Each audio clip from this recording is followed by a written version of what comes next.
Good morning to our online event H2-READY when you are. My name is Ralf Wetzel. I'm the Secretary General of the two organizing associations EUTurbines and EUGINE, which represent the gas power plant industry. We will talk today about hydrogen power plants, or to be more precise, about gas power plants operating with hydrogen. You will hear today about our industry approach to make gas power plants ready for a climate neutral operation by making them ready for the use with hydrogen. In the context of the taxonomy, we now very emotionally discuss if gas power generation leads to a carbon lock-in. And we will try to explain how hydrogen readiness avoids exactly that. But the title of the event is not only H2-READY, but it also includes the ready when you are, as we believe that while we deliver our part and make the technology ready to go, it will also require other stakeholders like the hydrogen value chain and policymakers to deliver. So I guess it's enough content for an interesting discussion during the next 100 minutes. But before starting, let me briefly remind you about 3 short points. First, the event will be recorded. Secondly, there are different documents related to the event available, and you can download them in the appropriate handout section that you will see in this software GoToWebinar. And third, we very much appreciate your questions on the content of our discussion. And if you have questions, please use the questions, our chat section, to send it to us. And we will pick them up during the discussion, not immediately, but whenever they fit in. So please do participate actively. It makes our event more interesting. Now, what have we planned? Of course, we will present our approach to the H2 readiness of gas power plants. And this will be done by Hermann Kröger. He's the president of EUGINE, the Association of the Gas Engine Power Plants. This will be followed by a panel discussion with panelists looking from very different angles at the topic, from the viewpoint of politics and a think tank advising politics, from the viewpoint of the gas and hydrogen grid operators, with the eyes of a utility operating power plants, and of course, with those eyes of an equipment manufacturer. This will be hopefully a very lively discussion. We will not have any PowerPoints during the panel discussion, but really a full hour of discussion. And this discussion will be moderated then by Sonja van Rensen. And most of you in the Brussels energy community, of course, know her very well as a very competent journalist, and since some time being the editor-in-chief of the Energy Monitor, but also as moderator of many, many events related to energy. She will take over after the 2 first short speeches in the beginning and then guide us through the discussion. And she will integrate all of the questions that you might have. And at the end, we will have some remarks focusing on the ready when you are part. So our expectations to the hydrogen chain and policymakers. And this will be done by Thomas Thiemann, a senior vice president in charge of energy transition technology at Siemens Energy and the president of EUTurbines. Now, we are hopefully able to start, but I can see it should be working, to start this event with Tatiana Marquez Uriarte. Tatiana is a member of the cabinet of Energy Commissioner Kadri Simpson. And within the cabinet, she has the responsibility for a portfolio that includes energy system integration, gas market reform, and the hydrogen strategy. So no better person to have with us and hear from her how we create a really integrated energy system that combines renewable electricity with climate neutral hydrogen. And of course, we all hope that she will tell us all the secrets about the gas market decarbonization package that gets its final touch during these weeks. Now, I hope the camera will work. We had no time to test, but I'm very optimistic. And Tatiana, if you hear us, we would be very pleased now to hear your intervention. Now comes the very special moment where hopefully the technology will do what we hope it does. Perfect, I can see you. Excellent. Excellent. So, it works very yes. Thank you very much, Ralph. I'm very happy to be with you this morning. I don't want to make a very long speech, but I want to give you a little bit the flavor of what we are doing in the Commission at the moment, because I think it's indeed a very special moment, a very interesting moment for everyone who is working in the gas and hydrogen sector. And I want also to explain a little bit the context in which we are at the moment, and how I think this is obviously influencing us, what we will be doing next month of December in the hydrogen and gas decarbonisation package. Some words on the context. So today, what we see, and you also experience it in your daily work, is that we are coming out of a COVID crisis with unfortunately a very high amount of energy demand at the moment, which has triggered very high gas prices, and as a result of it, also very high electricity prices. So as we are navigating through COVID and new waves, we are also having an important spike of energy prices that we have been trying to address in the last month of October by adopting a communication with toolbox of measures that member states could take in order to address those price spikes and protect the vulnerable customers, but also customers that before had not experienced such high prices. The communication also includes a number of measures that the Commission is going to take itself. They are not so much immediate measures. These are more in the realm of the member states, but it includes medium-term measures where we think, in particular, that the European Union could have a role to play, and this mainly concerns everything that has to do with making our energy system more resilient, both in terms of having, being better prepared for the storage of energy, be it at electricity, batteries level, but also gas storage level, and exploring the possibilities for member states to have joint purchases of strategic gas reserves. So these are issues that we will be looking at also in the framework of the December package on gas and on the decarbonization of gas and hydrogen. So with this background of surging energy prices and waves of COVID coming out, we also have a very important topic in the context that we are working on, which is the urgency of climate change.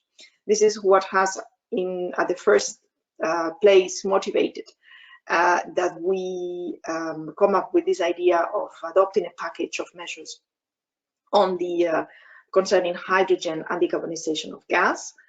As you know, the Commission and the EU as a whole has taken very ambitious commitments regarding climate change.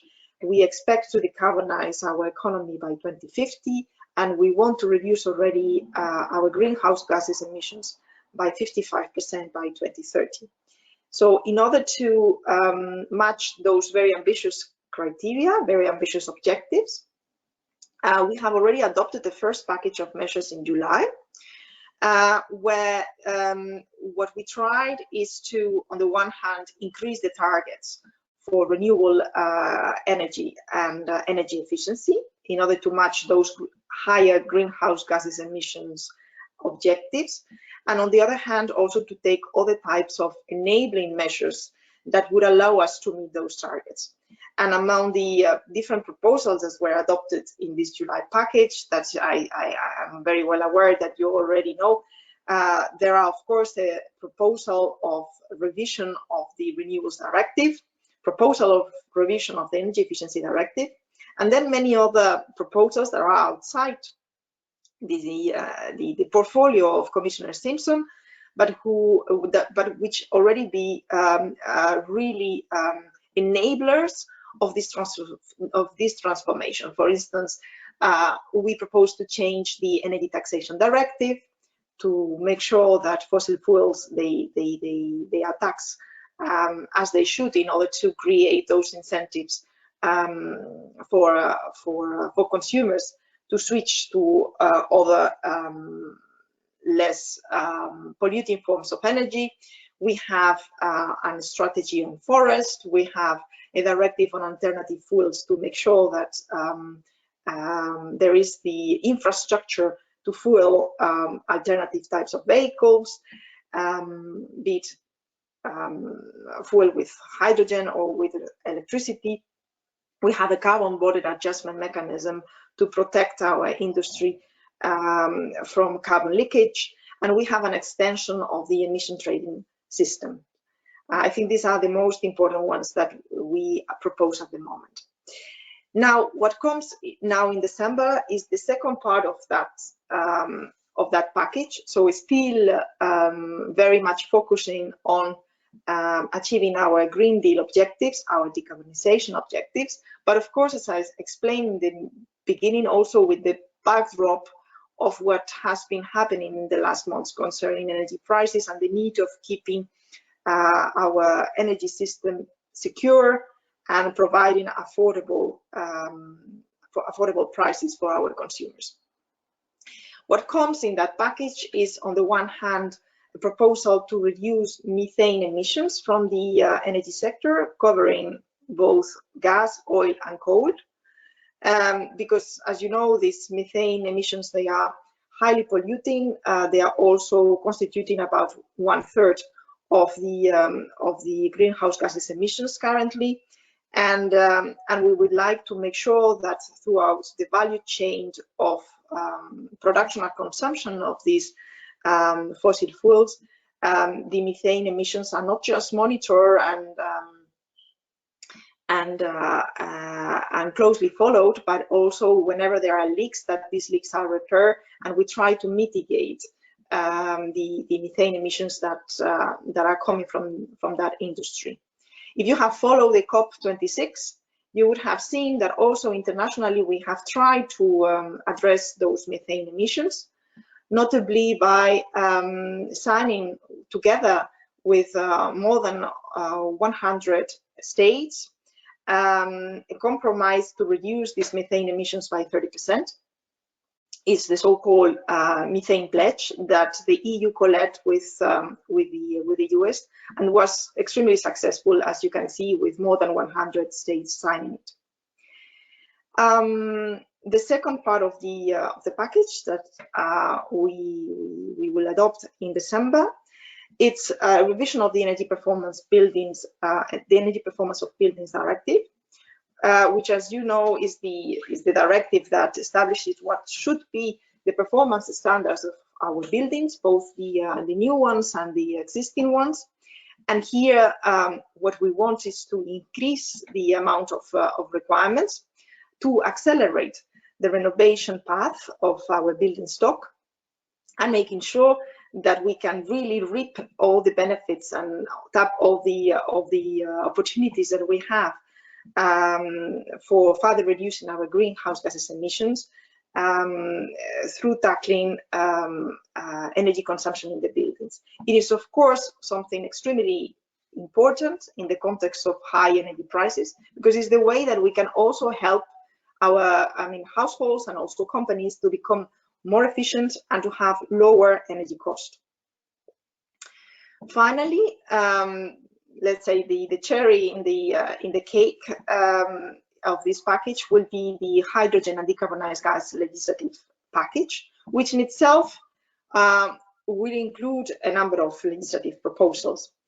The aim of this package would be, on the one hand, to move towards the decarbonization of the gas sector.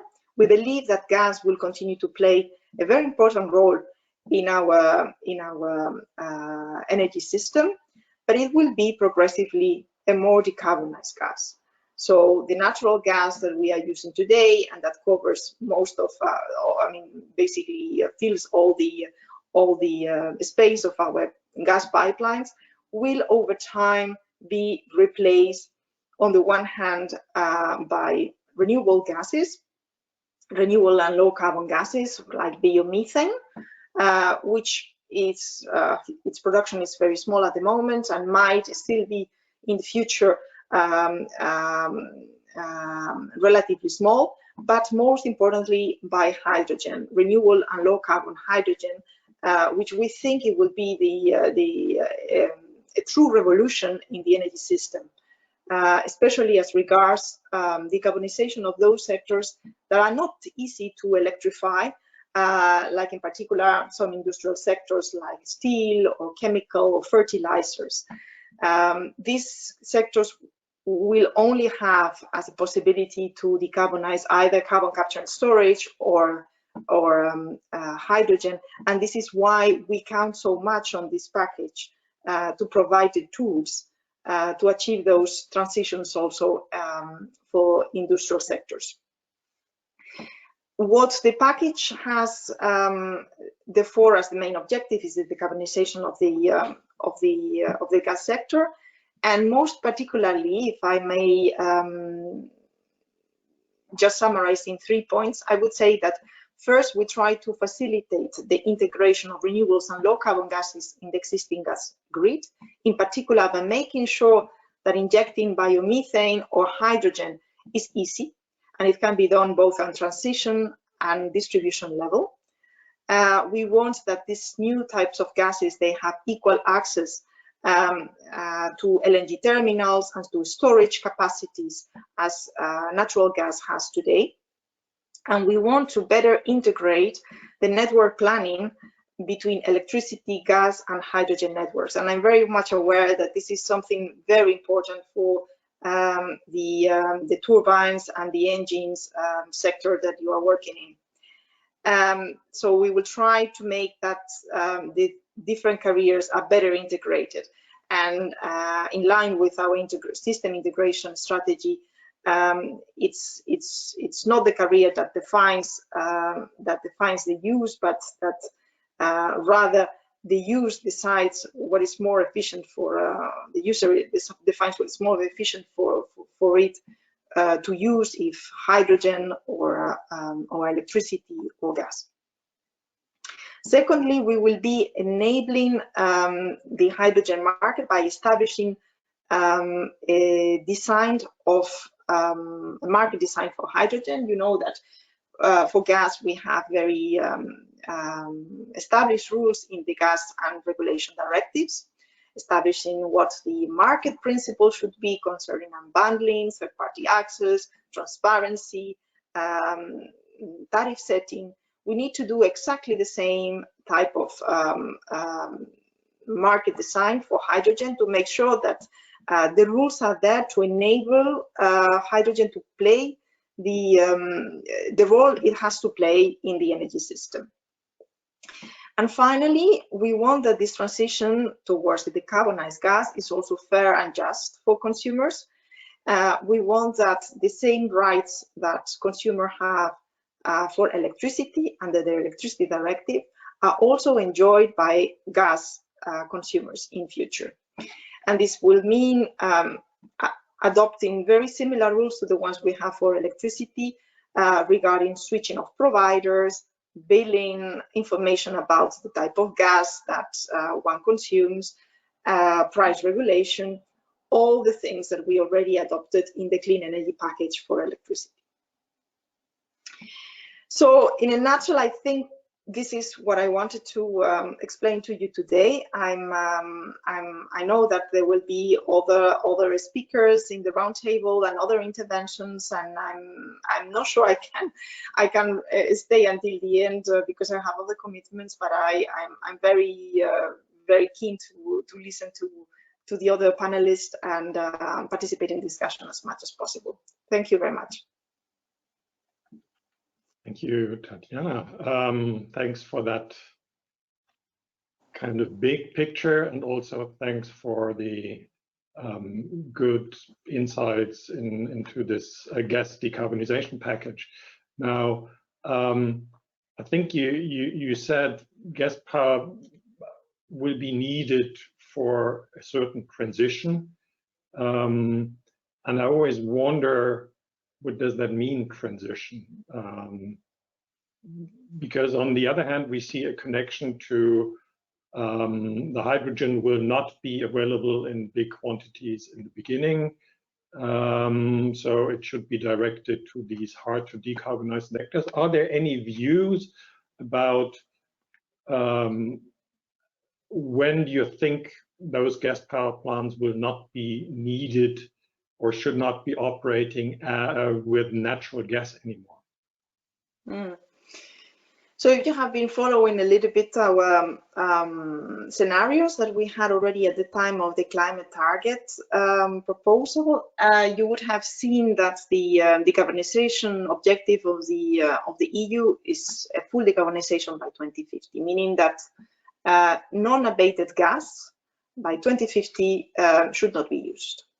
Therefore, that gives you a little bit the final objective, the final very long-term objective. Now, the path at which this will happen, I think it's also to some extent studied in these scenarios, even if the Commission did not say, well, this is the path that we are going to follow, but there are several alternatives to bring us to that decarbonization objective. In the hydrogen strategy, we already make some, we set some objectives as regards how much hydrogen we wanted to have in Europe by a certain date. So we already say that for 2024, we wanted to have 60 gigawatts of installed renewable hydrogen in Europe and 40 gigawatts by 2030. And we also expect to have similar amount of hydrogen being imported by that time into the EU.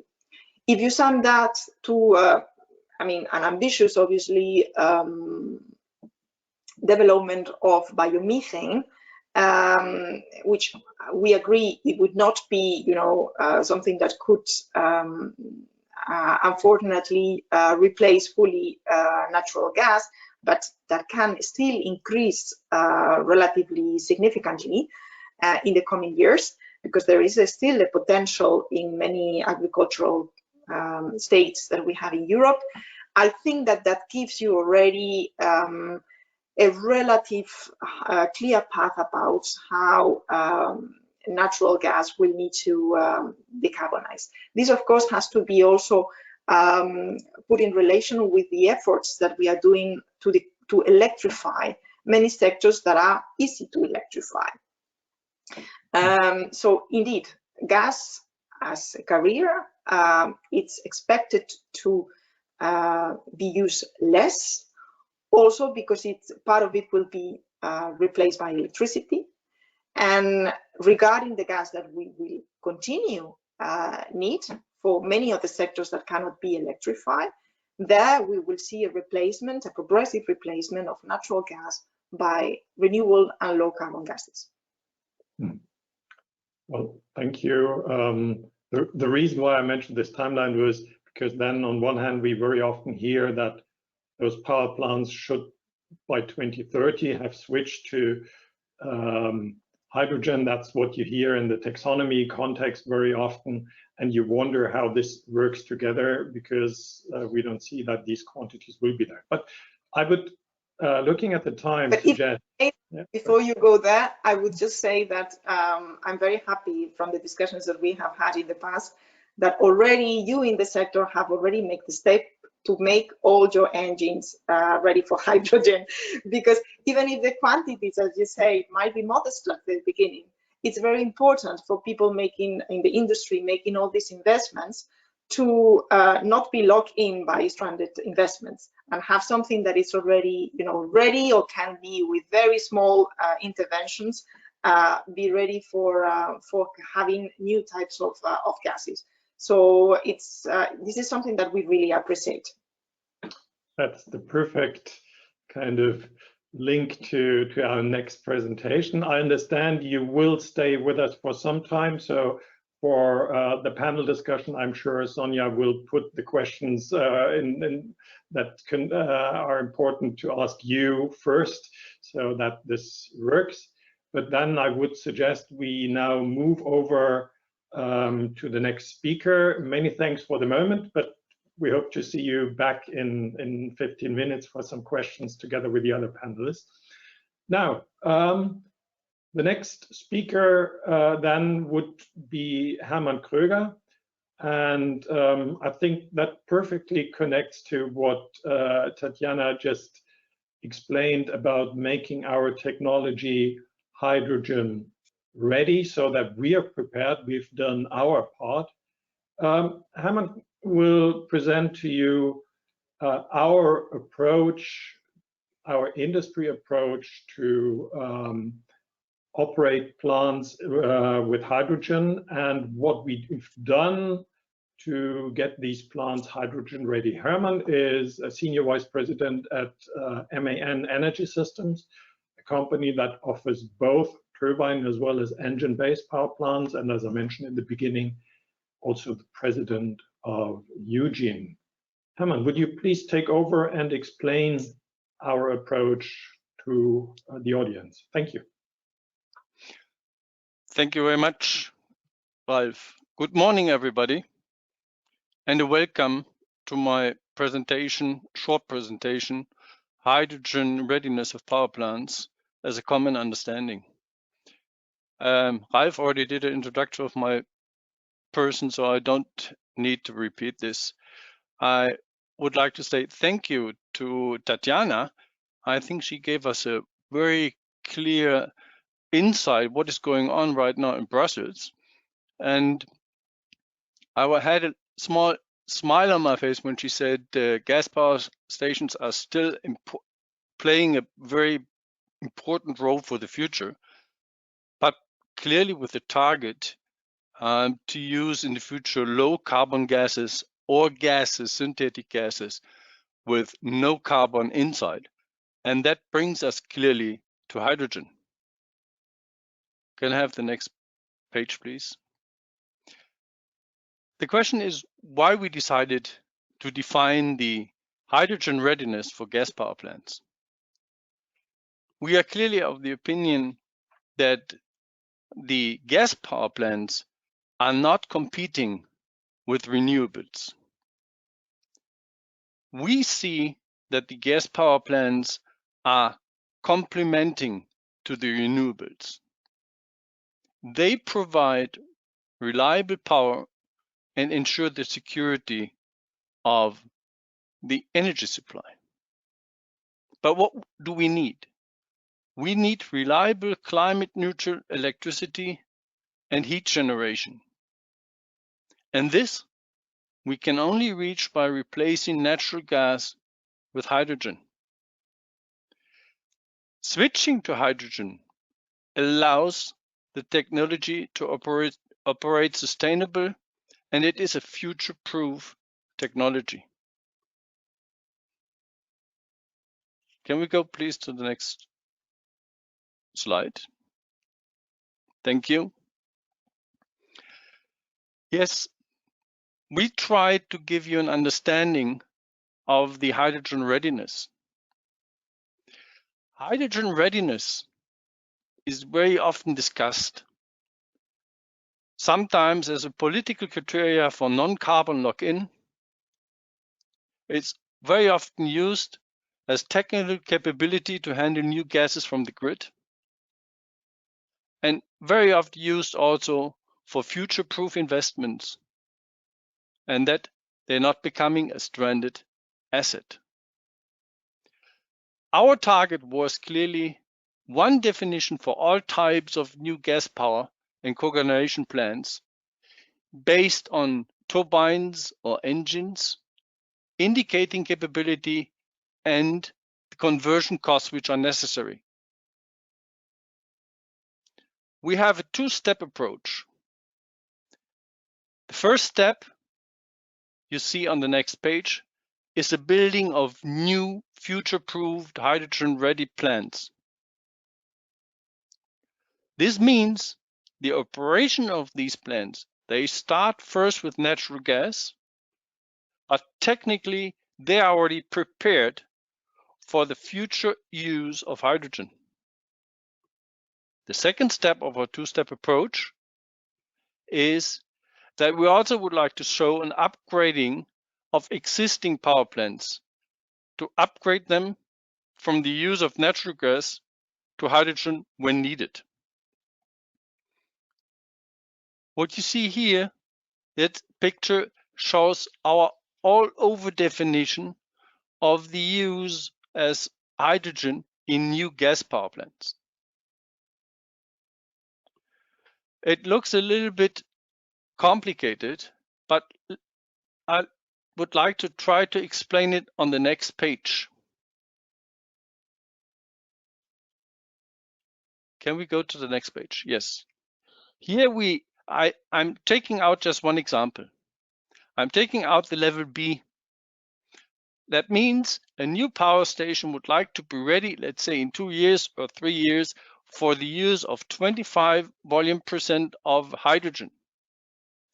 And now we have different categories. We have the categories of 1, 2, and 3.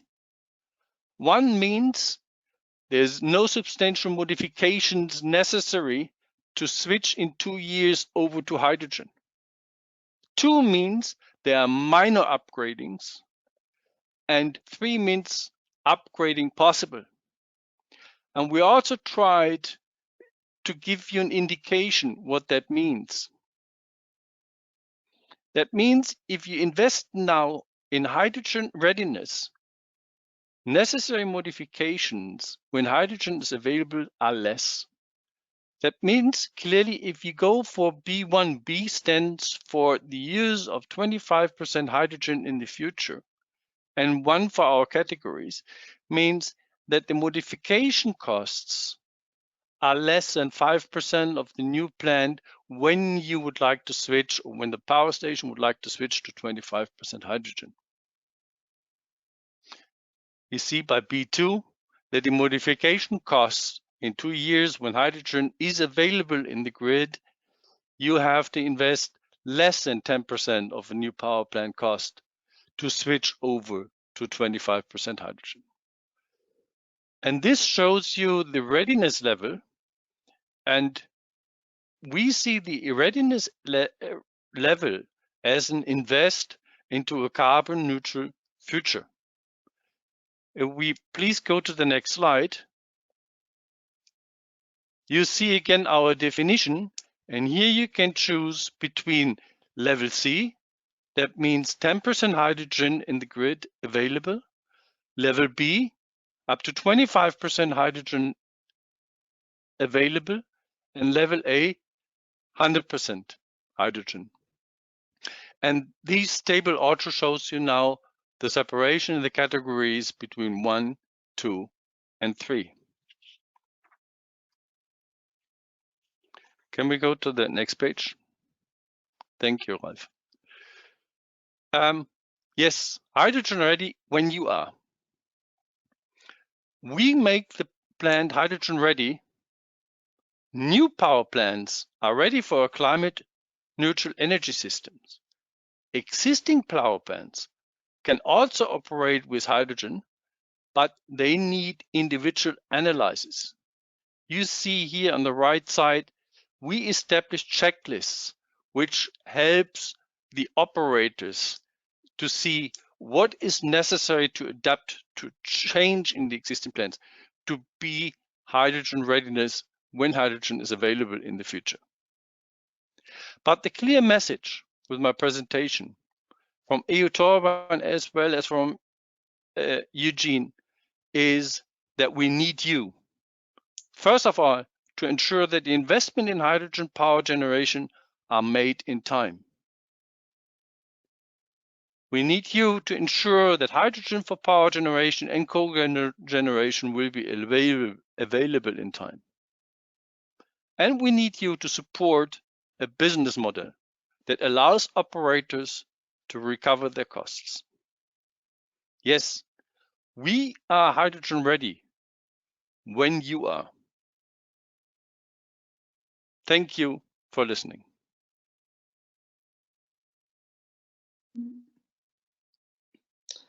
Great.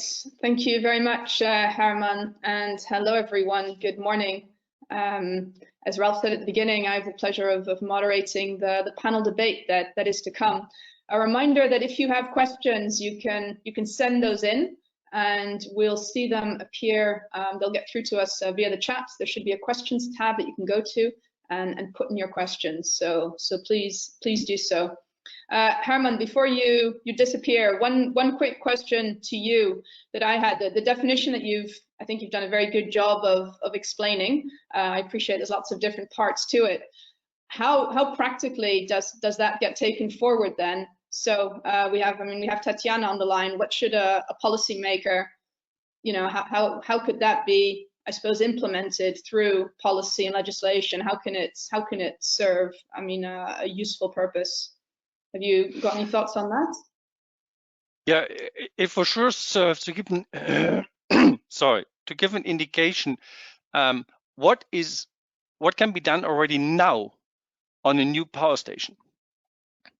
It is very good to know what can be done already today if you know that you have 25% or 10% or 100% hydrogen ready in 5 or 3 or 4 years. I think this is a clear indication and a commitment to a carbon-free future, and you have clear figures in your hand where you know where your invest cost and your capex cost go. Yeah, but we don't know how much hydrogen will be available. So who makes the decision over what is sensible to invest in when? Yeah, that is also the question. When is a hydrogen available in the grid? Yes. But this also needs some commitments, I think, also from the EU, from Brussels, and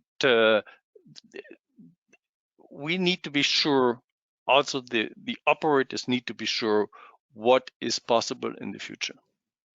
Okay, so what you're looking for now, most of all, is to have an indication, insofar as possible, of how much hydrogen might be available when, and then you can plan investments to make plants ready appropriately. Yes. Okay. Thank you very much. If there are other questions to Herman, I think he's going to stick around, even if he's not visible as such. So please do send them through. And with that, let's go to our panel. So if all the panelists could switch their cameras on, I'll give you each a brief introduction. So we have Matthias Deutsch from Agora Energiewende, Torben Bravo from Energinet, the Danish TSO, Guillaume Gier from ENGIE, and Anja Frada from Wärtsilä, as well as Tatiana, who you saw for the keynote already. So what we wanted to do here was to, using the hydrogen readiness definition as a starting point, rather than dive into a technical debate, which you can probably do better offline, face to face. What we thought we would do is have a broader discussion about the role of hydrogen-fired power plants in the energy system going forward, and also how to make that switch from natural gas to hydrogen as painless and efficient as possible. So for that, I'd like to kick off with Matthias Deutsch, as I said, here from Agora Energiewende, a Berlin-based think tank where he leads the hydrogen program. He's someone with almost 15 years experience in the energy sector and has worked across all aspects of it, from renewables to demand to gas grids. So Agora, you recently had published a study about how Germany can attain its new goal of climate neutrality by 2045. So we thought a good place to kick off would be to give us an idea of how, I suppose, what kind of a role for hydrogen power plants that study envisages. Yes, thank you very much for the invitation, for having me here. Our study on a climate neutral Germany is a bit faster than what's being discussed for the EU. We are targeting, as you said, climate neutrality or net zero by 2045. And one of the key understandings for us was to say, well, if this is the target, then we need to look at asset lifetimes and then count backwards from 2045, and we get a better understanding at which point in time a technology needs to be climate neutral, because it will touch this endpoint of 2045 in the German context. So that's important to keep in mind. We need to start planning for this. For the context 2030, which I think is the important benchmark for us in the study, Germany has a kind of greenhouse gas emission reductions by 65%. That's kind of what we have in this scenario, which is very close to what's being discussed in the German discussion now. And we have 70% renewables in gross power consumption. That's very important to keep in mind, because that gives you the idea that the electricity system is supposed to being transformed fast. And with all the problems we have with that in the current German coalition negotiations, obviously, but we need to start this transformation. And that means by 2030, in this particular scenario, we have around 43 gigawatts of installed gas power plant capacity. And of those 43 gigawatts, the modelers who have done this for us with the power market modeling and the district heating that's important for Germany, they get us to like 2.5 gigawatts hydrogen-fueled gas plant capacity in 2030. And we get out electricity and heat. And let me reiterate, this is very important.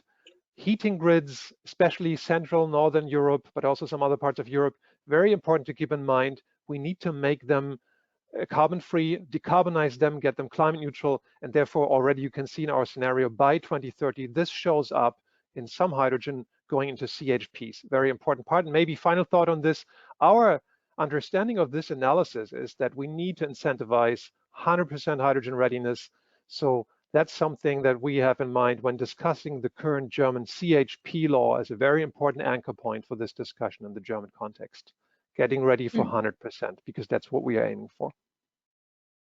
Okay, so we've got 43 gigawatts of gas plants today and 2.5 gigawatts fueled by hydrogen in 2030. So what happens to the rest of them? Are they 43 by 2030 overall, and of those 43, around 5% will be 2.5 gigawatts of hydrogen fueled. So the others will obviously be fueled by natural gas then, most of the fleet by 2030. Okay. But that's the initial. This is the starting point to. Sorry. What proportion of hydrogen is that? Is that 100% hydrogen in those 2.5 gigawatts? Exactly, and those around 5% of the capacity of the entire fleet of gas plants will be fired then with 100% hydrogen. That's the idea in this modeling.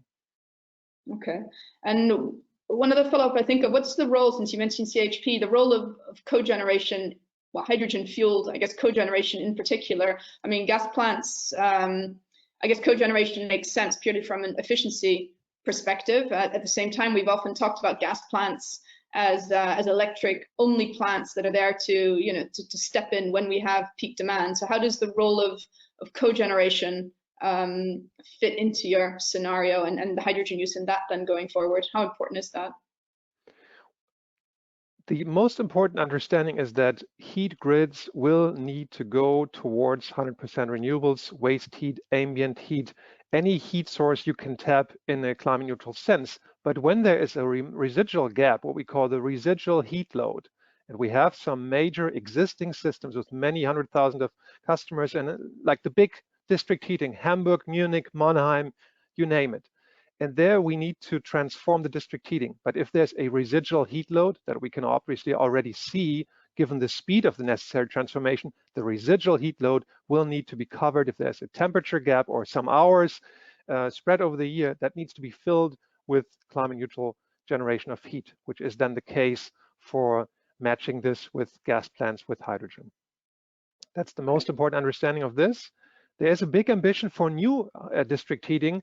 Everywhere where you can do it with 100% renewables, go for it. All the new and the good examples from Scandinavia in particular, all the good new heat grids should go for 100% renewables, and we should not think about jumping into CHP solution from the beginning. Oh no, it should always be coupled. That's another thought. Couple it with utility scale heat pumps. The future that shows our scenario, the future is highly diverse. It's everything in there, as I said, ambient heat, waste heat, solar thermal, the big storage is important. All utility scale, but the largest contribution from district utility scale heat pumps, and therefore thinking about CHP means being creative and always thinking about, can I couple this with a big utility scale heat pump and the residual load? That's where the power plant takes over to cover the residual load. Okay, thank you. Let's move then to Torben Brabo, Senior Vice President at EUGINE, Denmark's gas and power TSO, and I think you also run lower voltage grids, also President of Gas Infrastructure Europe, and a member of the board at ENSO-G, representing the European gas TSOs. The grid is obviously a crucial part of all this. If we're going to have gas plants running on hydrogen, they need to get that hydrogen from somewhere. So what does the grid look like in 2030? And I mean grid here, I guess in a broad sense. So gas, hydrogen, electricity, heat. We've got lots of different grids. How does the grid look, and how does the role of hydrogen and power affect that outlook? Thank you, Anthos. Thank you for inviting us. I think it's sweet music in my ears, both hearing from the Commission, also from EUGINE. So from gas infrastructure, we are following, let's say, the policy outlines and the targets defined by the politicians from the Commission. And then we're, let's say, living with the consumers and trying to, let's say, provide infrastructure when needed. We are optimistic, to be honest. The last 2-3 years, we have seen a lot of studies coming on where we see that gas infrastructure can be ready when you actually need it and have, let's say, also the ability to pay for it. I think from EUGINE, which we hear that in 2-3 years that they can actually make their power plants ready. That's really crucial. It's a simple question you ask, but the answer is more complicated. Now we have heard from Germany, Netherlands. They are, let's say, front runners. They are already, let's say, discussing, let's say, a very aggressive conversion to hydrogen. They have the ability to convert existing natural gas infrastructure fairly fast. We have seen the demand from the Dutch government to H2-READY to be ready and given them a lot of money, 1.5 billion euros. So that's, let's say, the backbone where we will have pure hydrogen ready, let's say, even in the short term. And then we have other parts of Europe where we see, let's say, for Southern Europe, where we are discussing a lot of blending. Can we take hydrogen into the existing gas grids and blend up to 10-20%, which is, let's say, a different story. And the readiness from power plants and consumers in general, let's say, will go different pathways there. And between those two, blending and then say the backbone, we will have clusters. Around industrial sites, we will have, let's say, pure small hydrogen networks ready for, let's say, 1 or 2 big industrial consumers, steel, cement, fertilizers, or even power plants. So I think from a gas infrastructure preparedness, we need to follow all these different pathways, and we are actually doing that. And what we can see is that we see that from the European Hydrogen Backbone studies that we can do it, let's say, fairly cheap. We can use the existing networks. So the gas infrastructure companies are now assessing the readiness, let's say, on a local scale, because as I've just outlined, the different pathways will, let's say, have different speeds and therefore also different, let's say, opportunities for the different uses, for instance, in power plants. So it's really, let's say, up to national network planning and also local network planning, whether you will be part of a backbone or whether you will only have, let's say, clusters. But we are, let's say, optimistic, but also in a realistic way. So we are, let's say, assessing with the consumers how we can be ready. but also, let's say, doing it, let's say, with full transparency into our analysis, the European hydrogen backbone of storages and terminals. So we're not, let's say, over-exaggerating, let's say, the transition that we can actually go through. So that could be, let's say, part of an answer. Okay, so we had a question that came in that was to Herman, but you've touched on it, pointing out that many applications will need pure hydrogen, although there's an assumption as well that hydrogen will be blended. So will we have both blending and hydrogen in pure hydrogen pipelines? And from your answer, I take it that you at least would say, yes, we will have everything. I mean, we will have a full spectrum of solutions. What you said, for example, in the north, in particular in Holland, there is customers looking into 100% hydrogen pipelines, and you said in Southern Europe in particular, you see more of an emphasis or an interest in blending. Is that right? Yeah, sure. And I can add to that, if we go to Central and Eastern Europe, we see, let's say, coal to natural gas. So their natural gas or methane, let's say, will prevail the longest 10, 15, 20 more years longer than in Western Europe.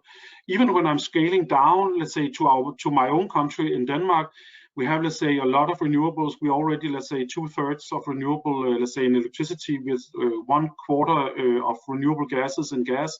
So we are really having renewable energy in our system. Also, let's say, putting pressure on the energy systems, needing to balance, let's say, the intermittent energy. But even in a small country like Denmark, we will probably have pure hydrogen networks. It could be retrofitting export pipelines towards Germany. And in parallel, we will have areas where we will have clusters of small hydrogen networks. We might even have some blending, let's say, to let's say, receive excess production of hydrogen.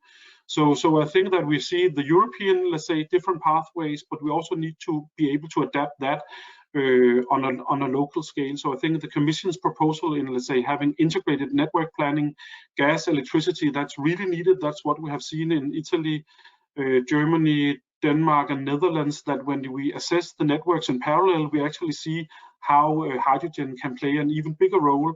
And we could add to that, let's say, transport sector, heating sector, let's say, over time, because when it becomes more and more complicated to receive all this intermittent renewable energy, and therefore we also need, let's say, different energy vectors, let's say, to be able to balance and to be able to balance cost effectively. Yeah. Okay, thank you very much. Let's move on to Guillaume. Guillaume Guillet, or Guillet, you have to correct my pronunciation.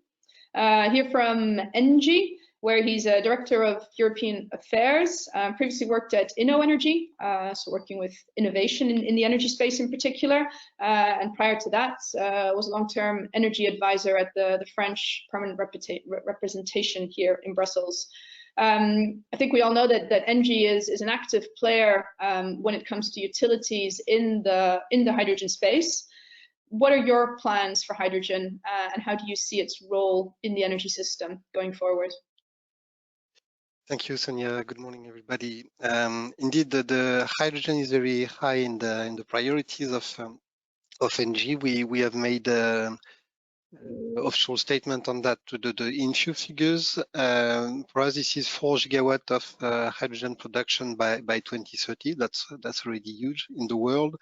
That's also 700 kilometers of dedicated network for hydrogen. We want to have 1 terawatt hour of storage available also by 2030, and over 100 fueling stations. So you see that we intend to cover the whole value chain of hydrogen by 2030, and we see a great future for that.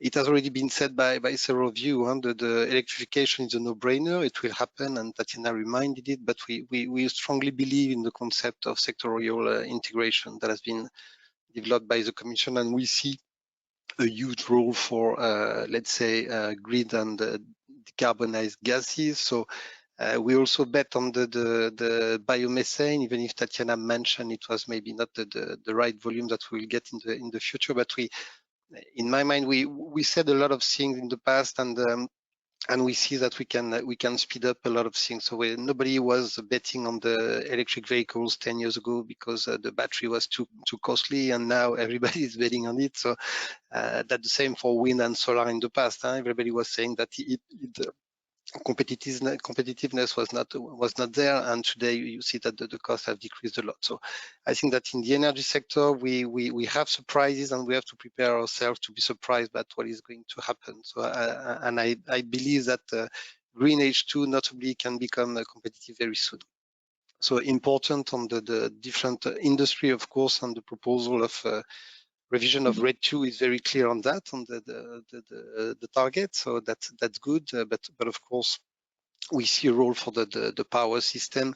I don't come back to what has been said. I think that Matthias was more than clear with the mentioning of the 43 gigawatt in Germany. I think this is a wall of investment, and we have to tackle the phase out of coal, of nuclear in different countries. The same in Belgium, you know, this another kind of fuel switch, because we come from nuclear and we go to gas anyway, but that's we are living that, and we have to prepare ourselves for this investment. And this is not only for Germany, this is not only for Denmark, this is not only for Belgium, this is the stability of the whole energy system in Europe that is at stake. So that's the reason why we have to be very careful. So sorry. So what would you say, just want to follow up, what's decisive at the moment for your business case for hydrogen in power? What do you need to make decisions, investment decisions there?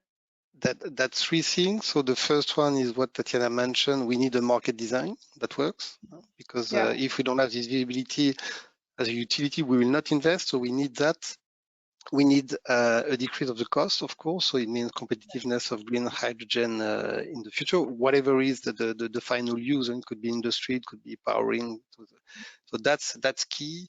And we need the volumes, but everything is related to the two other points. We need volumes, because if you have volumes, you decrease the cost.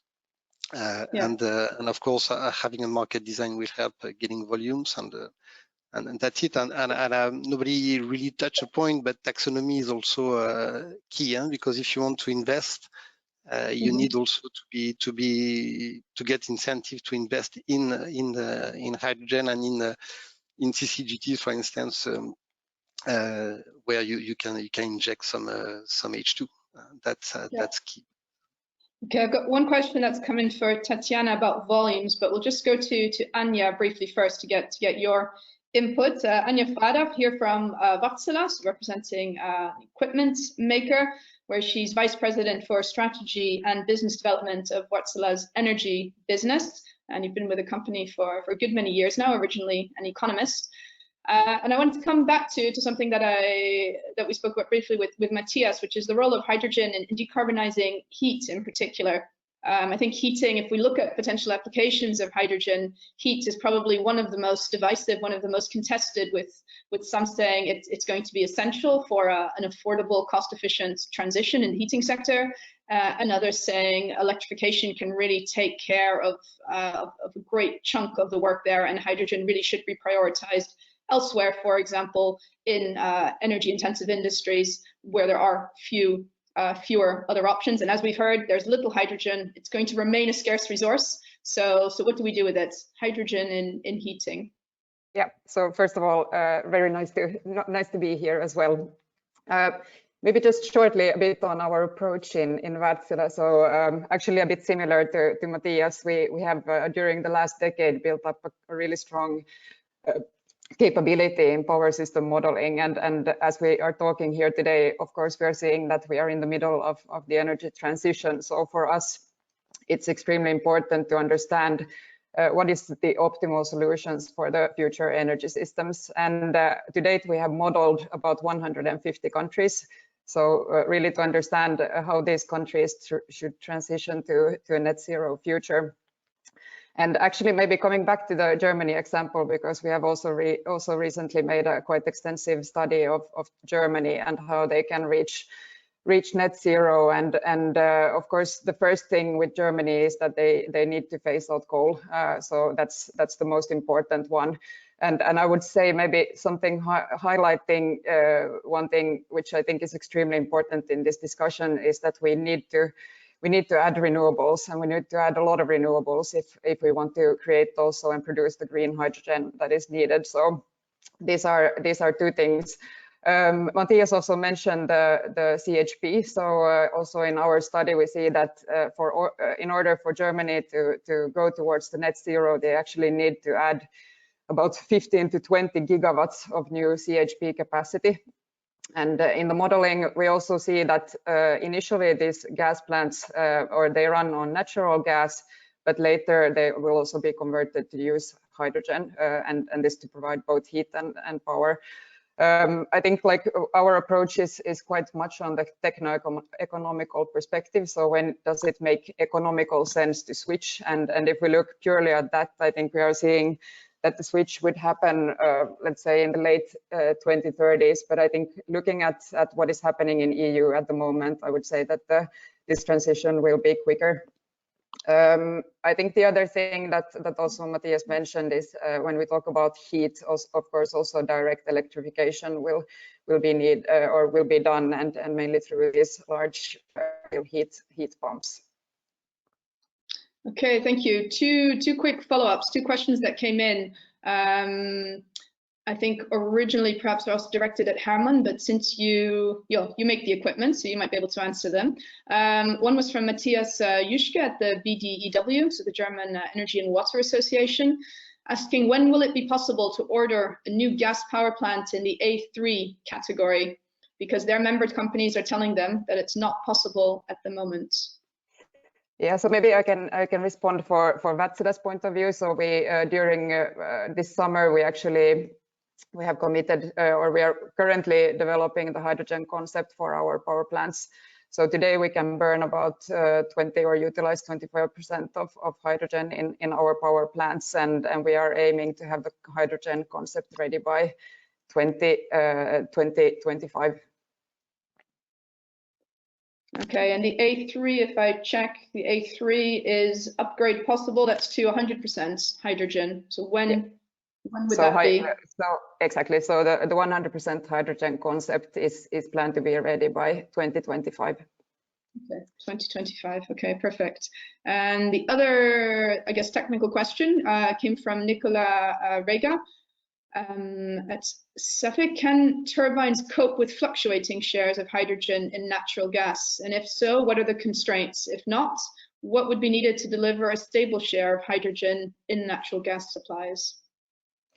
Yeah, okay, turbines or engines, but maybe let me focus on the engine side. So as said, the engines today can burn about 25% of hydrogen. And I think from the hydrogen perspective, when we look at the future, we also see that the equipment needed to burn, let's say, 100% hydrogen, there are some equipment that needs to be hydrogen specific.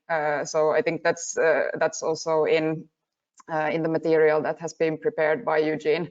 And so I think the switch between, let's say, hydrogen and gas, if we talk about either or, I think that is still something that we are working on.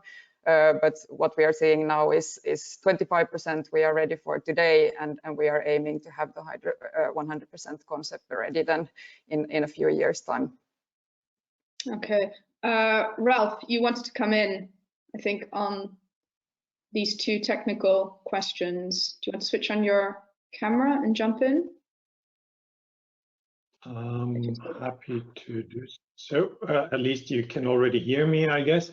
Now, just kind of rounding up the picture, because of course Anja can talk about the engines and not about the turbines. Now, the concept of this H2-READY definition is that it doesn't mean you switch over the plant to 100% hydrogen immediately, because there's anyhow not the hydrogen available. The idea is that the plant today, an A3 plant, is prepared when it's built now for an operation with natural gas, but that it's prepared, meaning that there's the space available, that certain installations on safety are already made and whatever.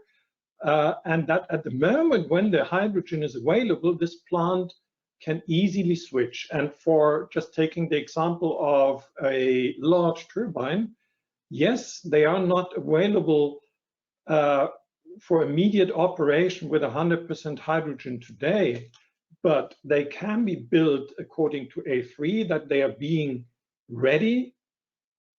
And at the moment when the hydrogen is there will need to be an upgrade, to a defined upgrade at defined costs, where, for example, you will need to exchange the burner.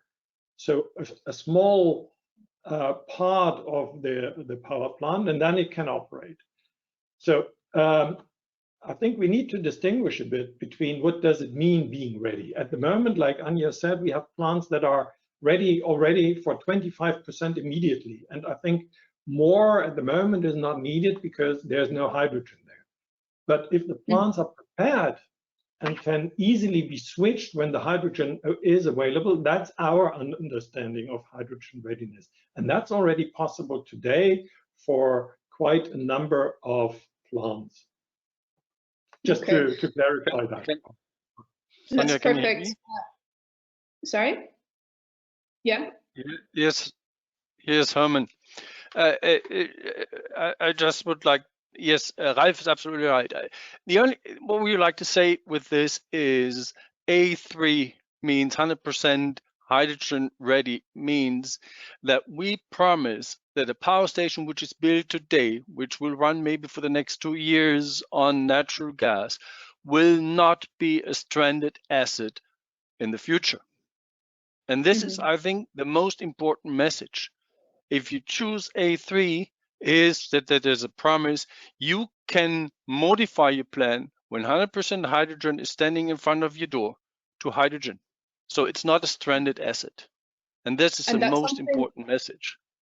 And that's a plant that can be delivered today already? Yes. Okay. I think that's clear. We can talk a little more about this, but I want to come back to Tatiana because I'm conscious you are probably going to have to run off soon. And there are 2 questions that came in specifically to you. One from Teresa Sukau, asking what is your understanding of the relation between low carbon and renewable hydrogen over time? When do you expect to phase out natural gas? Can you say something about that? Your expectations of the renewable and low carbon hydrogen mix and how that evolves over, I guess, the next years, decades?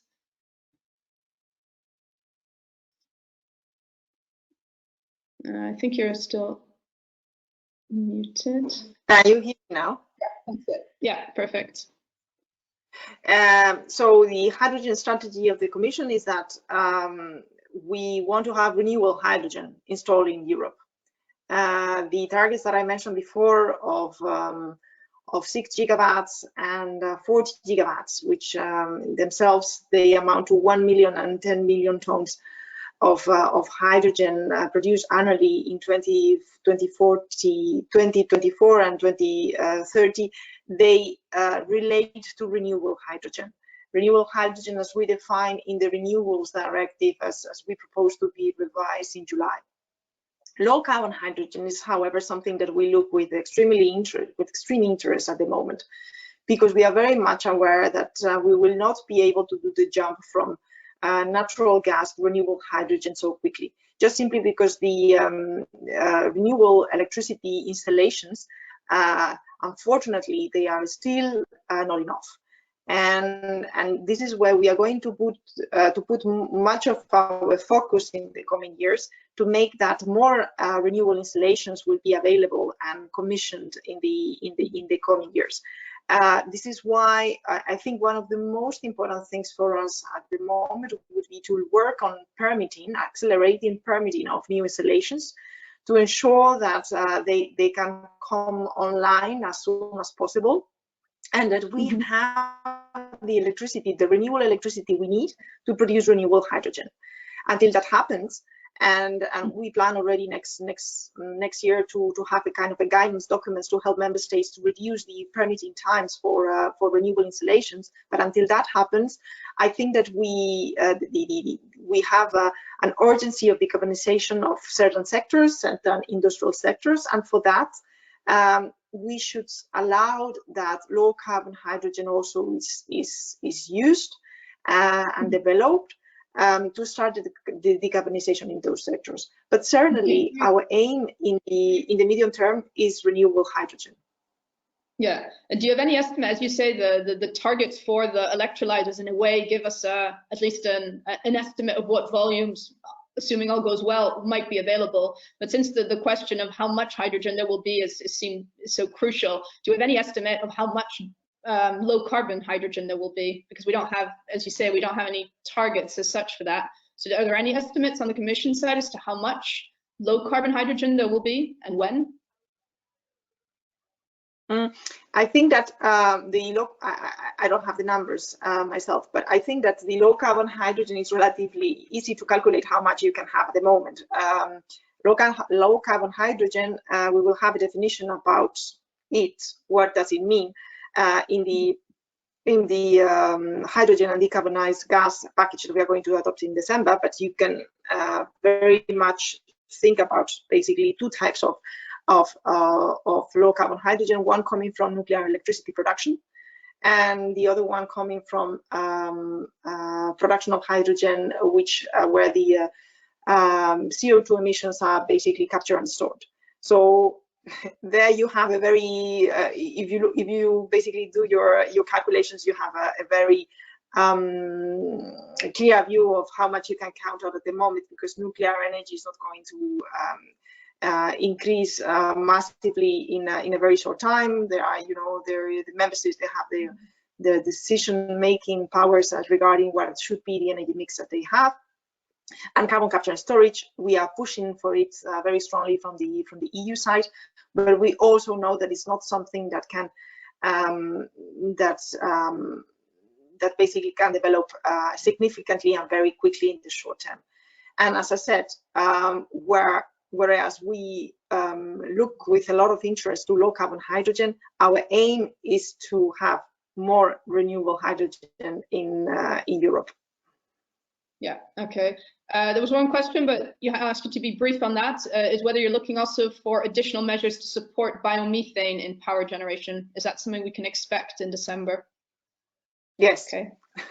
That's the short answer. The long answer will come with more details in the package, certainly. But certainly, as I mentioned in my introductory words, we are looking into facilitating first injection of biomethane at distribution level, which we understand that now sometimes have some barriers, and making sure that there are also some types of most favorable measures for them to facilitate that they can compete and become more competitive as compared to natural gas. Okay. Okay, perfect. Thank you. And that's free to stay with us as long as you can, obviously. I want to go back to you, Torben, to pick up on since we're talking about where the hydrogen comes from a little bit, what impact does that have on the grid? Because if the hydrogen is produced in different ways, presumably that might have a knock-on effect on the kind of infrastructure we need, and those investment decisions are being made now too. So in the absence of knowing exactly where the hydrogen is going to come from, renewable, low carbon, in Europe, outside Europe, can we nonetheless make the investments we need to get the grid ready to foresee a potential role of hydrogen in power and other parts of the system? Thank you. A clever question. I think that we again plan for, let's say, with the uncertainty that will be, if we go 3 years back when we made the clean energy package, we didn't discuss Power-to-X, we didn't discuss hydrogen at all, and now it's all that we talk about. So I think also that we should have, let's say, the flexibility that in 3 years' time we might be wiser on certain technologies. Now we're aiming, let's say, for the hard-to-abate sectors, and then power sector to some extent is postponed a little bit, because we want to go into the industrial segment and transport first, because there we see higher willingness to pay. But to be honest, some of the projects that we are actually seeing is also including new power plants for, let's say, balancing, going into the balancing or frequency markets for the power TSOs, which we didn't see 1 year ago. So I think also it might be that the hydrogen for for power plants can change over, let's say, 2-3 years time. So it's important for us that we prepare, let's say, a robust change that we can, let's say, address, let's say, smaller changes along the line. In the last 1-2 years, we have started to analyze hydrogen readiness in storages, transmission, and LNG terminals. And to be honest, I think from all three infrastructure components, including also distribution, we see optimistic and positive results. So we can be ready. A final comment could also be that for the last 2 decades, infrastructure owners have been ready before the political goals in some countries. So what we're going to see, let's say, for Netherlands, Germany, or Spain, or Italy, both for blending or for pure hydrogen networks, is that the infrastructure will be ready before that we actually see that the politicians or the regulators have prepared both the market design and also let's say, subsidy schemes, etc. But for sure, we also need to see some investment signals. We need to believe in the future. But I see, let's say, some really good examples where we either can import from, let's say, from Northern Africa, we can take hydrogen in through pipelines to Italy or Spain, or we can import through terminals, LNG terminals, to Northwestern Europe. Or there is the possibility, let's say, Russia, Ukraine could also come in, let's say, with green gases in the pipeline system. So for us, there's multiple futures, and we're assessing transparently with the stakeholders. So all of us in the value chain, we have the same information. Perhaps a small comment could be digitalization. We have biomethane a lot in Denmark. Our industrial consumers were concerned a lot because the gas quality was changing from hour to hour. In the beginning, there was, let's say, a large, let's say, crowd against us. But then we installed, let's say, more meters, so now they get gas quality data every minute, and therefore, let's say, the industrial hardware can change automatically, whereas in the beginning it was manually based. So I think also this about 2025 to 100% hydrogen will also be, let's say, easier when we come there, because we will use a lot of data digitalized and also, let's say, new equipment in the power plants. Thank you. Matthias, you wanted to come in, I saw on the same point. Yes, thank you. Just a short add-on that I wanted to stress is when we use the term infrastructure, I think it's really important what we have heard here. This is not only about gases. It can't be. The whole understanding should be that we need countries, but also regions and municipalities to really move forward with an integrated understanding of infrastructure. This is about the integration and the sector coupling of electricity, the fossil gas that's supposed to go out and being phased out, at the same time hydrogen, and then don't forget those heat grids. Because in the end, if we are arguing about, okay, we need certain volumes of hydrogen at a certain point in time, close to a major city with a large existing heat network, this needs kind of an integrated, sectorally coupled planning, and I don't see that yet at the EU level sufficiently being done. I'm stressing the independence here.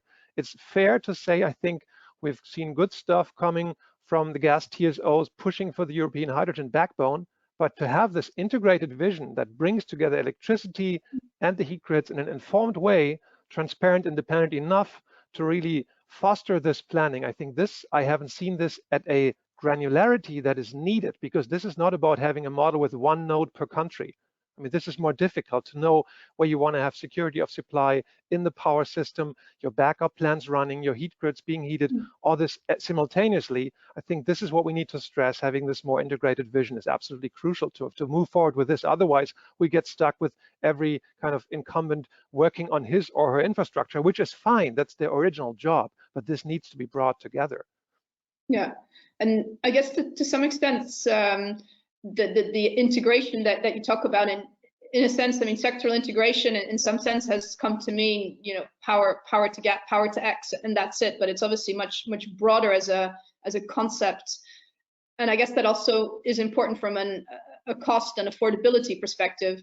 How, maybe from your quick comment from you, Matthias, how important, or what role does hydrogen play in making the whole energy transition more affordable, in the just transition that we often hear about? On the one hand, it's renewable hydrogen in particular is still extremely expensive, inefficient to produce if you look purely at the conversion, the creation of it. Different perhaps if you look at the system efficiency. there is still amongst, I guess, environmental campaigners a fear of stranded assets and investing in infrastructure that will ultimately be run on natural gas simply because the hydrogen may not be available in the quantities we would like or expect. How do you see the cost perspective and affordability dimension of pursuing hydrogen in power plants in particular, where there are other decarbonization options, and where I've heard some people say it's like proposing to burn $100 bills because you're proposing to burn a gas which is super valuable. Why would you do that? What's your view on that? I guess without being able to go into all the details, I encourage you to attend our webinar this Thursday with a big kind of overview of hydrogen insights on exactly this question. But I can tell you, among all those what we call no regret applications, because this is not about sectors, it's about applications and kind of subsectors. Everybody talks about industry, which is fine and fair enough. It's about reaction agents in steel making. It's about resources and feedstock you need for chemicals. All this is important. And then there's a bit more of uncertainty in the power sector. But as we showed for the German case, there's definitely a need for long-term and seasonal storage. We need to back up variable renewables. And we need to push, of course, that limit. We need to go to the limit with all the flex options that we have. We will see battery electric vehicles, heat pumps, coupled with some storage. All this will play into the flexibility of the entire system. Then we have batteries maybe for peak applications in some cases. All this will come in together with interconnection between countries. And in the end, what's left, the residual, maybe there's a 2-week period where we really have difficulty in covering the load. All this is where then we need dispatchable power. And as Anja rightly so said, the first step is really getting coal out of the system fast. Let's try everything we can to get the coal out fast. But then the next step is obviously there's another fossil element there, fossil molecule. Natural gas needs to be phased out. And that's, you can see that in the European Commission modeling, there's already a big reduction by 2030 foreseen. And then coming back to the power plants, still needing dispatchable power. This need for dispatchable power generation, yes, maybe here and there there's methane, biomethane, but if you look into our analysis, hydrogen is precious, but biomolecules are equally precious, and they will be needed also in industry. This has a lot to do, if you look it up, for creating negative emissions in the long run. So very important question, how to allocate them between industry and power sector. Now, hydrogen power plants, to sum this up, not entirely clear at this point because we're missing this integrated assessment of infrastructure for Europe, where and when it will be needed to have the dispatchable generation ready in a climate neutral system, but we need to move there.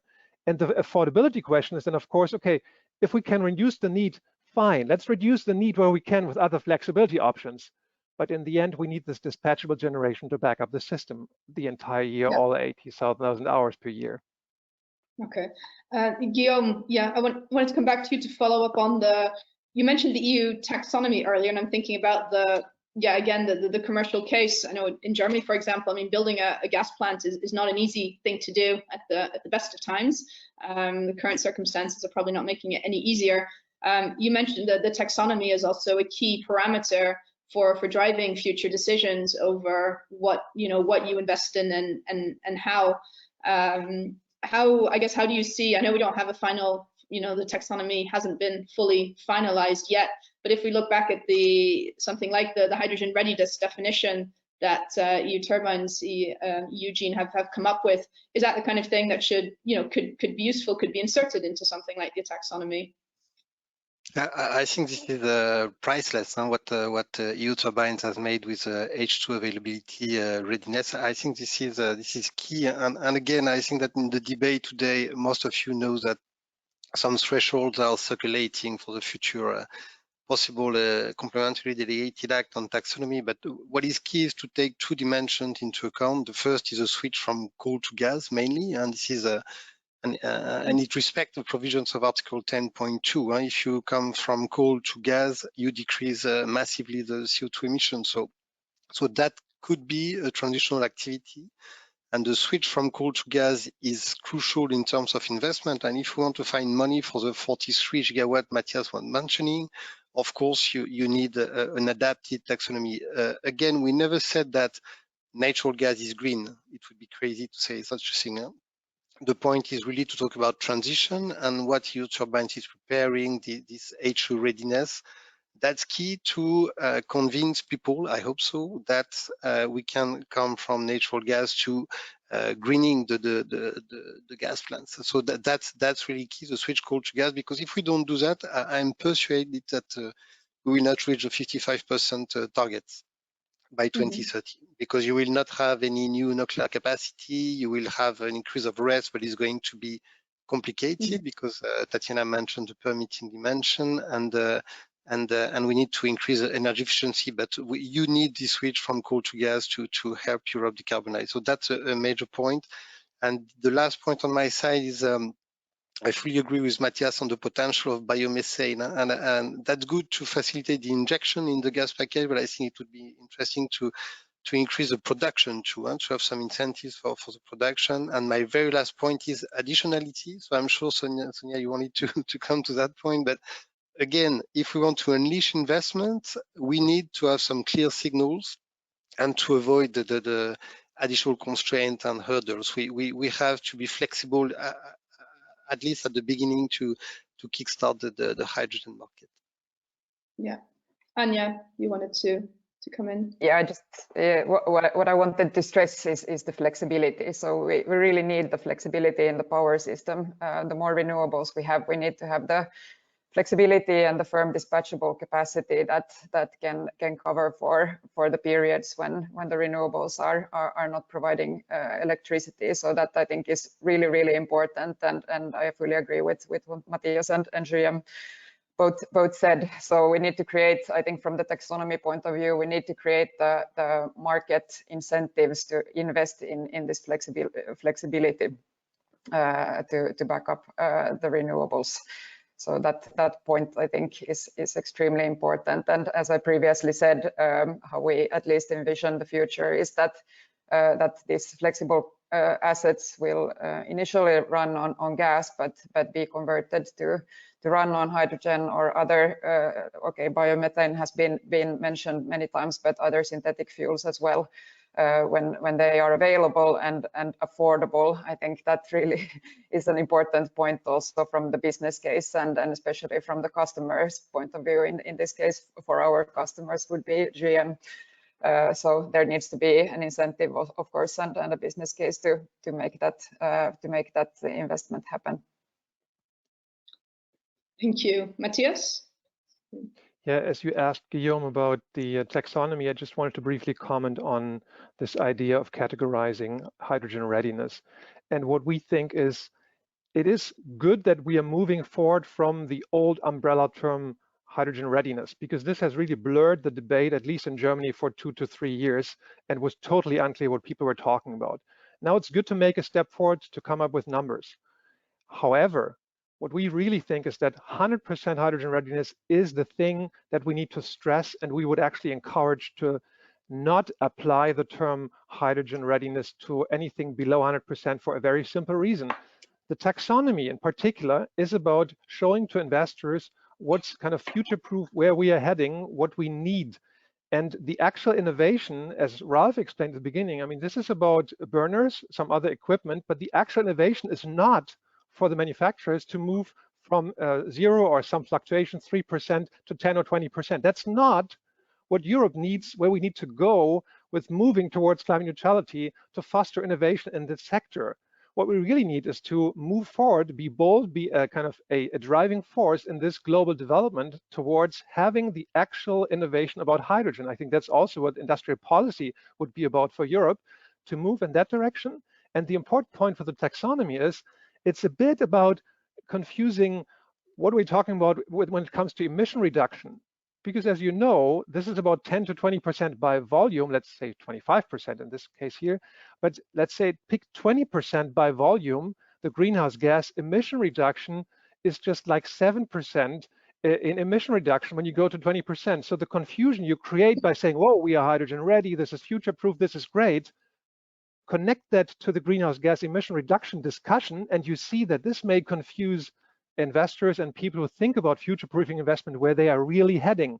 And combine that last thought, combine that with the EU ambition in the EU Com's climate target assessment to reduce natural gas by 40%, then you know that you cannot easily say we disregard the emission reduction component. It's important to have this in mind when you talk about future proofing, I think. Mm-hmm. I'd like to, can we bring in Ralph if you're still around? I imagine you are online, because the point you've just made, Matthias, is exactly the one that Arjen Flora made in a question that he sent in a little while ago, which said basically what you've just said. We've got the hydrogen readiness definition levels A, B, and C, but he says, as you've suggested, levels B and C are described as future-proof, hydrogen ready, but indeed they're only looking at mixing in 25–10%. And because the emission reductions are obviously much lower than that, isn't that misleading or confusing, at least for investors? So do you want to come back to that, to Arjen and to Matthias on that, Ralph? Yeah, well, sure. I think for sure the ultimate target has to be that the equipment operates with 100% hydrogen, because only then it will be fully decarbonized, the generation of electricity and heat. Now, why have we suggested different categories?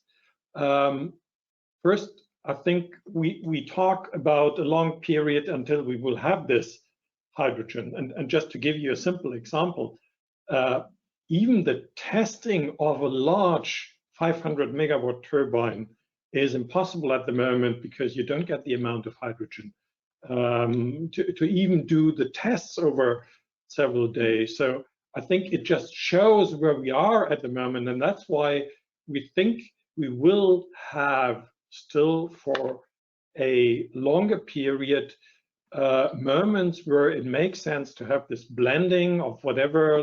Let's say we pick the 25%, not because we can't do more, but because that was what we took from the discussions about blending in the gas grids as a figure that would cover most of it. So I think it makes sense to say, well, this is possible today. And like Anja said, we can deliver that already if you have a distribution grid that does blending, and we want to go to 25%. But it's clear, ultimately, the latest by 2050 or 2045, we will need the 100%. But this is already then the next technology generation, if you think about the lifetime of some of the plants. So for some smaller plants, it will be in a distribution grid probably enough to be ready for 25%, reaching the end of the lifetime. That was the idea. And the other point, just to highlight it again, it's the readiness. That means we prepare the plant now, but we can do the switch later, whenever there's the hydrogen there. And a plant can have different levels. So you can have a plant that fulfills level B1, being immediately ready for 25%, plus A3 being upgradable at certain costs in the future for 100%. And I think that was the idea why we suggested not only the 100%. Okay, thank you. I realize we've had other questions come in over your definition. I propose that you follow up with Ralph and his team one-on-one to get those answered. It's great to see that there's so much interest in it. So that's, I think, a very good sign in itself. If there are any other questions beyond those more technical ones, I don't think I've seen them. Are there any? I think I'm going to wrap up in a moment. Is there anything any of you panelists still want to come back on? Yes, Torben. Just one input. I read yesterday the TYNDP scenarios from NSOC and NSOE, again, to be prepared here. And let's say balancing the power markets, we see, let's say, a competition between batteries, demand side response, and then, let's say, gas-fired or hydrogen-fired plants. And to some extent, I think we need to dig into that. We have done that from GIE during the last 1 year, because some of the assumptions, as you can see in the scenarios, assume that the technologies on batteries will be developing much, let's say, more extreme in the next 10-15 years than what we see, let's say, for instance, on the power plants. So we see batteries will take the largest balancing up service, and then comes demand side response, and then the residual is, let's say, left for power plants. So I think also from the scenarios and understanding of those, we might get, let's say, different results. Thank you. Okay, thank you. Yeah, Anja? Yeah, I just wanted to, as we have both energy storage and engines in our portfolio, maybe just a few words on how we see the role also of the power plants changing in the next decade. So it's quite clear that with more and more renewables and also energy storage, the role of the flexible power plants will change. So with also having sustainable fuels, we see on a longer term perspective that these will be working as long-term storage. So they will be utilized when needed, but a lot of the, let's say, shorter term flexibility and shorter term balancing will be done mostly through the energy storage applications. Okay.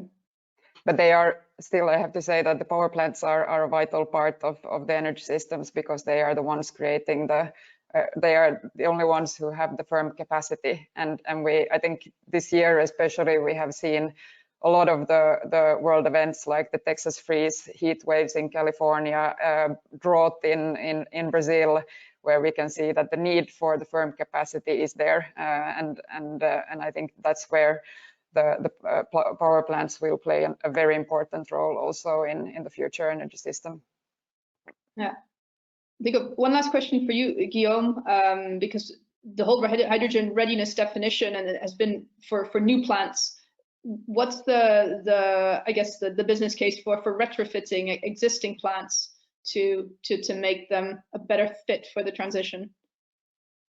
But again, it's going to be a question of business model, because it depends on the availability and the cost of hydrogen and decarbonized and green hydrogen, and of course for the existing one, that's an option, but we have to see how much it costs. And in relation to what Anja was saying,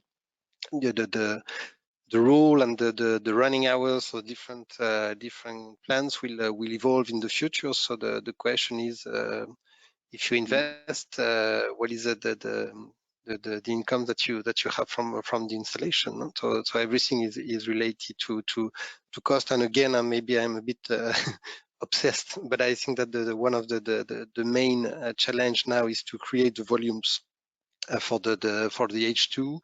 And Torben was mentioning imports, and I think we have to consider that people talking about autarky in terms of H2 production, that's a dream. The needs are going to be so high that you will need to get some hydrogen coming from outside Europe, and probably something very competitive in terms of green H2, and probably more than what we can produce at that stage for obvious reasons in Europe. So that's also important. The more we have volumes from produced inside Europe and from outside Europe, and the best it is for any business case, I would say. Okay. And then a very last question, Matthias, I want to come back to what I think one of the first things you said was obviously we're waiting on the new German government. Have you got anything you can tell us about what to expect in terms of hydrogen? Is it carry on as before? I mean, Germany has been one of the, I guess, the loudest voices when it comes to the hydrogen economy in Europe. Is there anything at this stage we can say about how that looks going forward? I don't think anything that you wouldn't know already. I guess the good news is that hydrogen as such is uncontroversial. The question is, how do you get it and which kind of hydrogen, which is certainly subject to controversy within those negotiations. But getting back to what Torben said, what I also heard, let's just, I think, stress as an underlying theme here, pushing both the power sector, power generation, and heat to their limits, and then kind of really squeeze it out with all the technologies we have in competition, and then see what we need as the residual. This residual, and that's something I think we'll see coming up in the German discussion, this residual is relatively clear for Germany for district heating. And therefore, and we do have an existing district heating policy subsidy and a policy support scheme.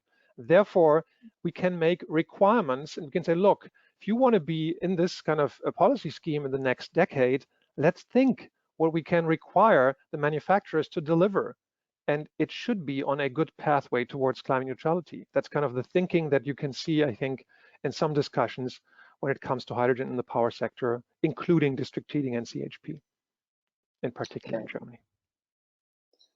Okay, thank you very much. And I propose we leave our panel discussion there. A big virtual round of applause to all of you and Tatiana, who had to leave us towards the end.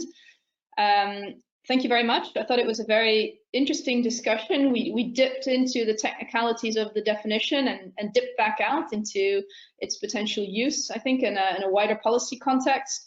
The fact that we had so many questions around the definition, as I said earlier, is a great sign and testament to it. Well, one, its accessibility. I know it's got various categories, various levels. I think Herman did a very good job of laying out exactly what it does. So what I take away is that we definitely need a more granular approach to discussing hydrogen readiness. It's, as you said, Matthias, it's been a term that's been used very broadly without anyone perhaps really thinking about what it means. And I think the discussion illustrates that there's not consensus on what it means in a universal sense. Should it only mean 100% ready, and if so, by when? Should it also encompass, as the current definition does, readiness for blends of, for example, 25% hydrogen? So differing ideas on that. I think the granularity of the whole approach is really useful. And I'd emphasize again, what stood out for me was, and Ralph repeatedly stressed this, the point about readiness. So it's not the fact. So there is no green hydrogen today, virtually none. So it's not being able to burn 100% renewable hydrogen today, but the fact that you would be able to do so, and you would have an idea of how much it would cost you to be able to do so at a certain future date. So you know much more about the time dimension, the cost dimension, and simply the potential for it. And that's a crucial element or dimension to the discussion that we haven't had so far. I note that Wärtsilä said you will have an engine in 2025 that is capable of burning 100% hydrogen. I think Herman said the 100% ready is already available today, if you're thinking about fulfilling that requirement further down the line. I thought very interesting, very clear that there is a case for power plants in the energy system going forward, gas power plants that will increasingly be fueled by decarbonized gas.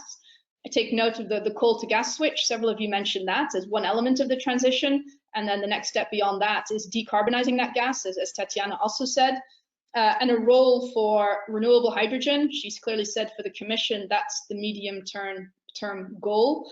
Nonetheless, low carbon hydrogen, which could be hydrogen made from a natural gas from carbon capture and storage, or from electrolyzers not powered by 100% renewables, biomethane as well. So various decarbonized gases, or at least partly decarbonized gas options out there.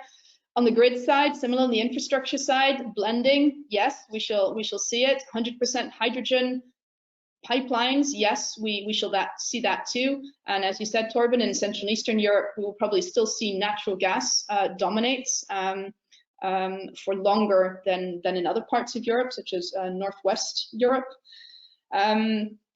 And I think the point about needing an integrated approach to infrastructure to really decide, well, that will tell where the best business case is for these power plants going forward, and that means taking a more integrated approach than so far. I know NSOE and NSOG have started working together and planning, developing joint scenarios, but really looking at electricity grids, gas grids, power plants, batteries, demand response, heat networks, looking at all of those together, and then looking at where and when you need dispatchable generation, and that ultimately should be fueled by a carbon-free fuel. that's really what Europe will need going forward to hit its climate targets. And I think all of you emphasized the need for flexibility. The system will need to be more flexible, and carbon-free gas-fueled power plants will be an essential part of that. Exactly where and how much, that's what remains to be seen. And I think you all emphasized too that we need to get, as far as possible, a much clearer idea of where, how much hydrogen there will be, where it will come from, and when it will be available. And with that, I wanted to hand over to Thomas Tiemann, EUTurbines President and Senior Vice President at Siemens Energy, to leave us with some next steps and takeaways from his side. Thank you very much, panelists.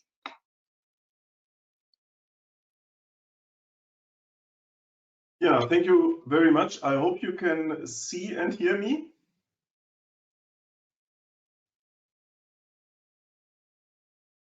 We can hear you, but not see you so far. Let me switch off the camera on and on, just a moment. Next try. I don't see you, but perhaps that's just me. Okay, then in having the time in mind, I let it off instead of wasting now too much time working on the camera. So since the audio is working, yeah, first of all, thank you very much to the panelists and to you, Sonja, for the really motivating and interesting broad discussion. I don't want to go and repeat everything, but let me highlight some key aspects. We just go to the next slide. The one aspect is the H2-ready power plants, which will be a key component for the future energy system. I think we heard it also in the discussion. First of all, they help balancing supply and demand at times when the renewables cannot deliver. But also, if we use renewable gas for the gas-fired power plants, then they benefit to the system by sustainable power. And we also heard this in the panel. We have a potential for huge short-term CO2 emission savings when replacing coal-fired power generation. So a common understanding of H2 readiness is key. Until larger shares of hydrogen become available, the hydrogen readiness of the new equipment guarantees that our investments in gas power generation are future-proof, and this does not lead to a carbon lock-in. I think this is very important, that investors have this clarity and this guarantee. And that's why we have developed our joint H2-ready definition for new gas power plants for turbines and engines jointly. But also, this technological readiness is not enough. Our technology is ready, but we need a legislative framework that facilitates the ramp up of clean hydrogen production, but also ensures that power plants become access to this. This is very important because this belongs also to such investment decisions. Next slide, please. So how should this legislative framework look like? Today, we will publish a document with policy recommendations. And I just can encourage you, please have a look at it, download it. The entire paper will be available online for download. And I would like to point out some of the key aspects. First of all, we need to build an infrastructure of tomorrow, but it has been today.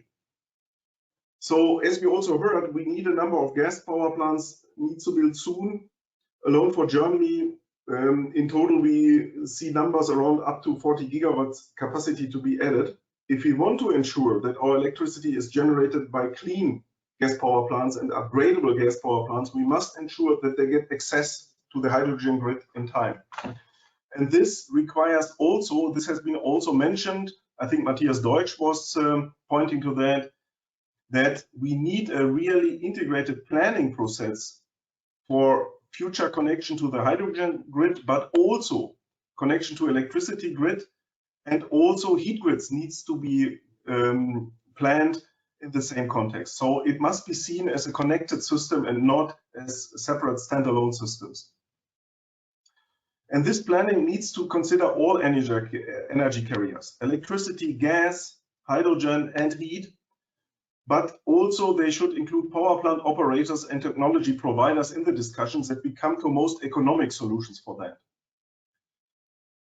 Also aspects such as we touched it in the panel, as blending of hydrogen into the existing gas network and technology hydrogen readiness, this will be key during the transitional phase. Next slide, please. Further, I want to highlight that hydrogen markets developments need to be predictable. So far, the European Commission focused its effort more on the industrial clients and mobility sectors. We heard about that in the panel. However, we think and we feel the European Union needs also to include the power sector into these considerations. And this means to do it today and not in 10 years, having the planning period in mind we need for such kind of investment. We also would need an EU-wide binding target for reducing the greenhouse gas intensity in the gas grid, complemented by a renewable gas target on European as well as that also ensures that the power sector can decarbonize. Similarly, defining the European Union-wide minimum hydrogen blending level could be beneficial during a transitional phase, always targeting to a 100% for sure in the end. In addition, we also need to think about the price difference between natural gas and hydrogen. And here, for example, mechanisms like contracts for difference could help. And finally, flexible, dispatchable, and decarbonized power needs to be valued. We need to ensure sufficient dispatchable capacity, motivating investors and operators to provide the needed capacity must include a market design that allows hydrogen power plants to recover their costs, even with a limited number of operating hours. So this means also discussions, for example, in the direction of capacity markets. Next slide, please. So the brief 3 key takeaways, in my opinion, are H2-ready power plants we consider as solved, as will be provided and can be built. We provide future-proof technologies, but we need more than that. It will need the hydrogen at the power plants, and it will need a business model that allows power plant operators to cover their costs and investors to feel confident about a future-proof and profitable investment. And with this, Ralf, I would like to hand over back to you. Sorry that my camera still does not work. Well, it's a pity, but yeah, many thanks for this outlook. As you mentioned, we have some policy requests which are summarized in a paper that you can download under the handout section.